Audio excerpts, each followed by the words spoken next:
America మాజీ అధ్యక్షుడు Donald ట్రంప్కు ఇది పెద్ద ఎదురు దెబ్బగానే చెప్పాలి. ఈ డిబేట్లో ట్రంప్ తన ఎమోషన్స్ను అదుపు చేసుకోలేకపోయారు. సాధారణంగా వాదోపవాదాల్లో ప్రత్యర్థుల మధ్యలో కల్పించుకోవడం చూస్తుంటాం. అయితే దాన్ని కూడా ట్రంప్ ఓర్వలేకపోయారు. మధ్యలో కల్పించుకోవద్దంటూ కమలా హ్యారిస్ను హెచ్చరించారు. ఇలా ట్రంప్ వ్యవహార శైలి రిపబ్లికన్లను సైతం అసంతృప్తికి గురి చేసినట్లయింది. ఇక ఈ డిబేట్ తర్వాత అమెరికా పోల్స్ డేటాలు మారిపోయాయి. ఎలన్ మస్క్ కూడా కమలా హ్యారిస్కు పరోక్షంగా మద్దతు తెలపాల్సిన పరిస్థితి వచ్చింది.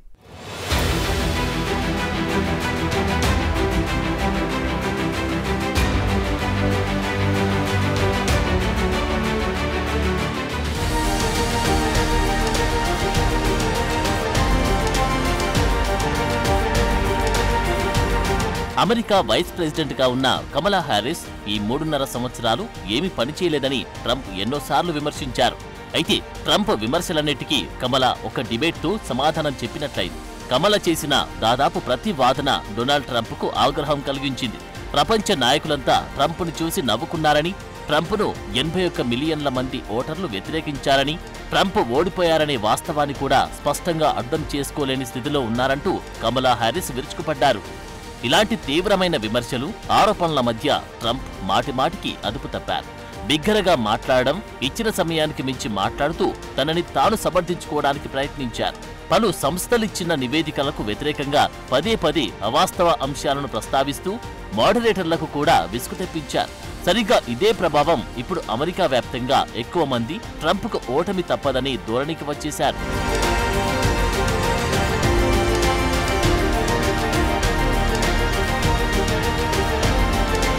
ఇక కీలకమైన ఈ డిబేట్ ముగిసిన వెంటనే ప్రముఖ singer, pop culture icon Taylor Swift ఇన్స్టాగ్రామ్లో కమలా హ్యారిస్ కు మద్దతుగా పోస్ట్ పెట్టారు. డెమోక్రాటిక్ అభ్యర్థికి మద్దతిస్తున్నట్లు పోస్టులో పేర్కొన్నారు. అయితే ఇటీవల ట్రంప్ సహచరుడు ఒహియో సెనేటర్ జేడీ వాన్స్ చేసిన వివాదాస్పద వ్యాఖ్యలకు సూచనగా Taylor Swift childless cat lady అని పోస్టుపై ఆమె సంతకం చేయడం చర్చకు దారితీసింది. వాన్స్ చేసిన ఈ వ్యాఖ్య చాలా మంది మహిళా ఓటర్లను ట్రంప్కు దూరం చేసింది. ఇక టేలర్ స్విఫ్ట్ ఈ ఎన్నికల్లో హ్యారిస్ ను గెలిపించాలని కూడా తన 280 మిలియన్ ఫాలోవర్లకు పిలుపునిచ్చారు.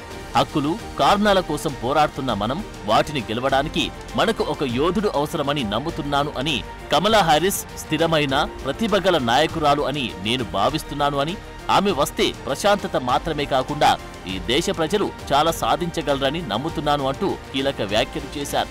అయితే ఈ వ్యాఖ్యలపై కాబోయే ట్రిలియనీర్, ప్రపంచ కుబేరుడు ఎలన్ మస్క్ స్పందించారు. టేలర్ స్విఫ్ట్ నువ్వు గెలుస్తావు అంటూ కామెంట్ చేశారు.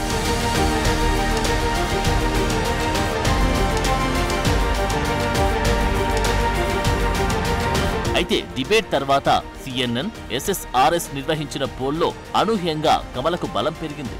తన పోల్ డేటా ప్రకారం ట్రంప్కు వ్యతిరేకంగా జరిగిన ఈ డిబేట్లో హ్యారిస్ గెలిచినట్లు ఎక్కువ మంది భావిస్తున్నట్లు తెలుస్తోంది. డిబేట్లో ఎవరు గెలుపొందారు అనే ప్రశ్నపై డిబేట్ను చూసిన వీక్షకుల్లో 63% మంది హ్యారిస్ అని చెప్పగా 37% మంది ట్రంప్ మంచి ప్రదర్శన ఇచ్చారని అన్నారు. ఇక చర్చకు ముందు చేసిన ప్రజాభిప్రాయ సేకరణలో ఎవరు గెలుస్తారనే దానిపై 50% ఫలితాలు వచ్చినట్లు CNN డేటా చూపించింది. ఇక ABC డిబేట్ ముగిసిన గంటలోపు హ్యారిస్ క్యాంపెయిన్ టీం అమెరికన్ ఓటర్లకు ఒక ఇమెయిల్ పంపింది. మరో డిబేట్కు ట్రంప్ సిద్ధమా అంటూ అందులో పేర్కొంది. అయితే దీనిపై స్పందించిన డొనాల్డ్ ట్రంప్ ABC డిబేట్లో కమలా హ్యారిస్ ఘోరంగా ఓడిపోయింది కాబట్టి వెంటనే మరో డిబేట్కు వస్తానని అంటుందని అన్నారు. అయితే ఒకవేళ రెండో డిబేట్ నిర్వహిస్తే దానికి తాను వస్తారా అనే ప్రశ్నను మాత్రం ట్రంప్ తిరస్కరించారు. అయితే ABC డిబేట్ పూర్తయిన వెంటనే తాను హ్యారిస్తో ఓపెన్ డిబేట్కు వచ్చి మరొకసారి ఆమె పాలసీలను ఎండగడతానని ట్రంప్ అన్నారు.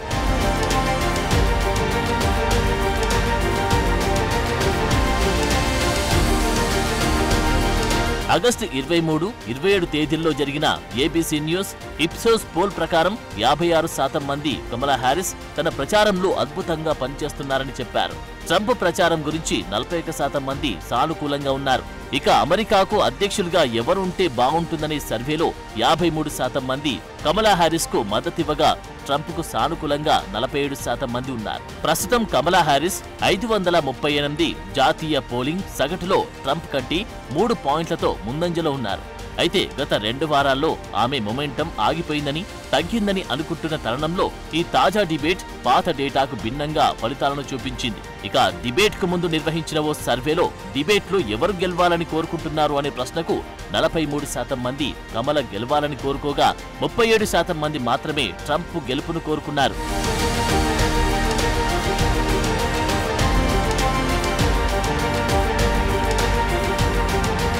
అయితే అమెరికా అధ్యక్ష ఎన్నికల ఫలితాలపై ఈ డిబేట్ల ప్రభావం ఎంతుంటుందనేది ఎప్పటి నుండో చర్చల్లో నలుగుతున్న అంశం.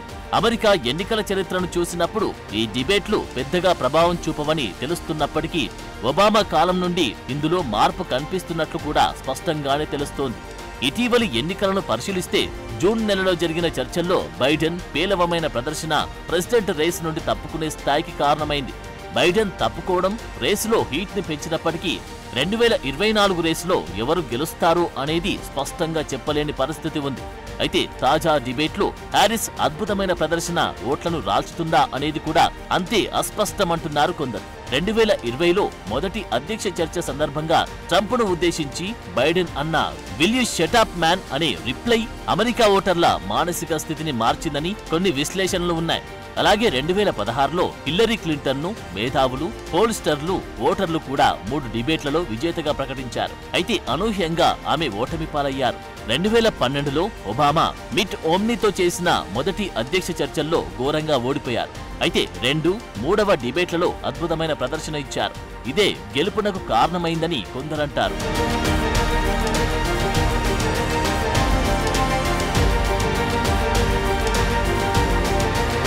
అందుకే చాలా మంది నిపుణులు ఇలాంటి చర్చలు ఓటర్లపై ప్రభావాన్ని చూపుతాయా లేదా అన్నది స్పష్టంగా చెప్పలేని పరిస్థితి ఉంది. క్షేత్రస్థాయి నివేదికలను బట్టి చూస్తే అమెరికా ప్రజలు నిజంగా ఈ టీవీ డిబేట్లను చూడడం లేదనే అభిప్రాయం కూడా ఉంది. చాలా మంది ఓటర్లు తాము ఎవరికి ఓటు వేయబోతున్నారనే దాని గురించి ముందుగానే ఒక అభిప్రాయాన్ని ఏర్పరచుకుంటారని విశ్లేషకులు చెప్తున్నారు. అయితే డిబేట్లు మంచి ప్రజాస్వామ్య సాధనంగా ఓటర్లు భావిస్తూ ఉండడం విశేషం. ఈ నివేదికపై అభ్యర్థులు దేనికోసం నిలబడతారో, వారు నిజంగా ఎంత పని చేస్తారో తెలుసుకోవడానికి ఓటర్లు ఆసక్తి చూపుతున్నట్టు తెలుస్తోంది. 2016లో ట్రంప్, 2004లో జార్జ్ డబ్ల్యూ బుష్ ఇద్దరు చర్చల్లో ఓడిపోయినప్పటికీ ఎన్నికల్లో విజయం సాధించారు. అలాగని ప్రజలు గుడ్డిగా కూడా ఓటు వెయ్యరు అనడానికి రుజువులున్నాయి. ఇక హ్యారిస్, ట్రంప్ మధ్య జరిగిన ఈ మొదటి డిబేట్ బహుశా చివరిది కూడా కావచ్చు. అయితే ఒక డిబేట్తో హ్యారిస్ గ్రాఫ్ పెరిగిందన్నది తాజా సర్వేలు చెబుతున్న మాట. మరి బ్యాలెట్ బాక్స్ వద్ద అమెరికన్ ఓటర్లు ఏం చేస్తారన్నది తెలియాలంటే మరో 2 నెలలు వేచి ఉండక తప్పదు.